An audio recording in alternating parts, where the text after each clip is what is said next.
علامہ اقبال نے ایک بات لکھی ہے. اقبال کہتے ہیں جب میں لندن میں وکالت کرتا تھا تو ایک خاتون تھی, لیڈی بارنس اس کا نام تھا. چھوٹے موٹے مقدمات لے کے وہ میرے پاس آتی تھی. بی بی ایک ہوٹل چلایا کرتی تھی. اس کا خامند جو تھا وہ فوج میں ملازم تھا.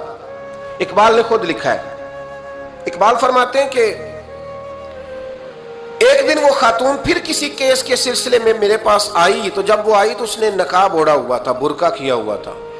تو چونکہ اس نے نقاب اوڑھا تھا, مسلمانوں کی نشانی تھی. نقاب اوڑھنا کن کی نشانی ہے؟ اللہ آپ کو خوش رکھے. تو کہتے ہیں وہ نشانی چونکہ اہل اسلام کی تھی تو مجھے تجسس ہوا. میں نے کہا لیڈی خیریت ہے؟ میم صاحبہ یہ برقع پہننا ہوا ہے. تو کہنے لگی ہنس کے, اقبال مجھے پکا یقین تھا کہ آپ ضرور پوچھیں گے. تو میں نے کہا اچھا تو یہ برقع؟ تو کہنے لگی الحمدللہ میں مسلمان ہو گئی. تو میں نے فوراً کہا کہ آپ کا شوہر تو فوج میں ملازم ہے, فوجی کے لیے بدلنا اور پھر ملکی قانون اور یہ چیزیں. تو کہنے لگی اس نے مجھے کیا کہنا تھا, وہ خود کلمہ پڑھ گئے. تو کہتی ہیں میں اور متجسس ہوا. وہ کیس کی بات کرتی تو میرا تجسس بڑھ گیا. میں نے کہا تو کیس چھوڑ کے بتا کلمہ کیسے پڑھا؟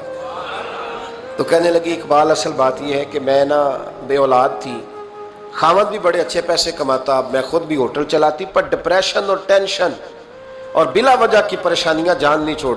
یہ ٹینشن اور ڈپریشن کا نا مجھے عربی ترجمہ کوئی نہیں ملا. یہ ڈپریشن اور ٹینشن کا نا میں نے تلاش کیا ہے, لیکن مجھے عربی لغت کے اندر ان کے معنی مجھے لگتا ہے کہ اس زمانے میں یہ چیزیں تھی ہی نہیں. ہوتی تو ان کا کوئی نام بھی, یہ آج ہے نا تو اس لیے آج کے زمانے میں ہی نام ہے مفت کا, مفت کی پریشانی. تو کہتی ہے مجھے ٹینشن اور ڈپریشن رہتی تھی ہر وقت, بڑی میں پریشان رہتی تھی. میرے ساتھ ایک عجیب واقعہ ہوا کہ میرے ہوٹل میں نا ایک بابا جی برتن مانجتے تھے, بوڑھے آدمی تھے, 70 سال کے قریب عمر تھی. ان کا ایک بیٹا تھا, ایک بہو تھی, ایک پوتا تھا, لیکن وہ بیچارے بیٹا بیمار رہتا تھا تو لہٰذا وہ خود مزدوری کرتے. کہتی ہیں ایک دن وہ بابا جی میرے پاس آئے, کہنے لگے میم صاحبہ 2-4 دن کی چھٹی چاہیے. تو میں نے کہا خیریت ہے؟ کہنے لگے میڈم میرا بیٹا فوت ہو گیا. بیٹا, آپ کو پتہ ہے باپ کا جنازہ پڑھنا آسان ہے, بیٹے کا جنازہ اٹھانا بڑا مشکل کام. کہتی ہے میں کچھ لکھ رہی تھی, میرے ہاتھ سے قلم گر گیا. میں نے خود گاڑی بھیجی, بابا جی گاؤں چلے گئے جہاں وہ رہتے تھے.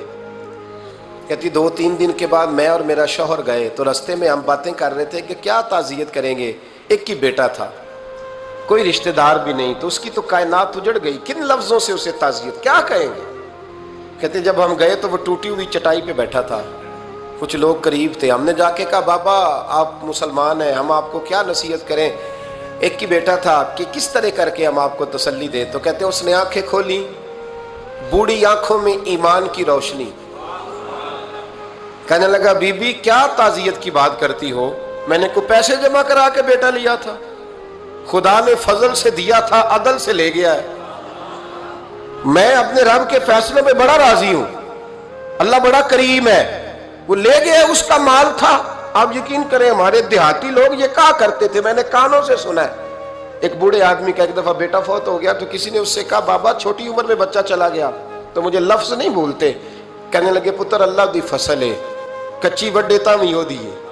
سنے آپ نے بھی کبھی یہ فکرہ, کچی وڈے تے پکی لے گئے تے تاوی ہے جو ہو دی. تو جب اس کا جی چاہا وہ لے گیا. اللہ اکبر. وہ خاتون کہتی ہے کہ وہ بابا جی سے میں نے کہا کہ چلو آپ 1 مہینے کی چھٹی کر لے. تو کہنے لگا نہیں میڈم میں مسلمان ہوں, مفت کی روٹی نہیں کھاتا, مزدوری کر کے کھاتا ہوں, میں انشاءاللہ 2-3 دن کے بعد کام پہ آ جاؤں گا.